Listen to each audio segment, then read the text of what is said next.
Iraqi forces trying to retake Fallujah from ISIS are running into stiff resistance. They faced a counterattack south of the city and some of the worst fighting in the government's week-old offensive. Fallujah has been under ISIS control for more than 2 years. Charlie D'Agata has been to those front lines and is following the battle from London. Charlie, good morning. Good morning. The Iraqi commander said ISIS fighters launched the fierce counterattack just before dawn. He said around 100 fighters came at them, heavily armed, but his forces were able to repel the attack with the help of air cover from the U.S.-led coalition. Their accuracy may be lacking, but the aim for Iraqi forces and Shiite militias is clear: tighten the noose on ISIS militants in Fallujah.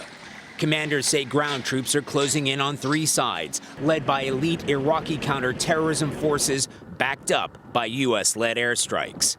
But U.S. military officials in Baghdad tell CBS News Iraqi forces have yet to advance into the city itself, and that won't be easy. Although a few hundred residents have managed to escape, tens of thousands more are thought to be trapped in the city, held hostage by ISIS militants intent on using them as human shields. Iraqi officials estimate more than 1,000 ISIS fighters remain in the city that was the first to fall to ISIS more than 2 years ago. It took 8 months to recapture nearby Ramadi, and this is what it looked like when it was over.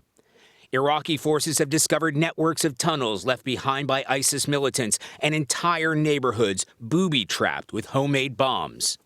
When we were last with Iraqi soldiers outside Fallujah, they told us they were worried that the closer they got to the city, the more vulnerable they would be to suicide car bombs trying to pierce their fragile front lines.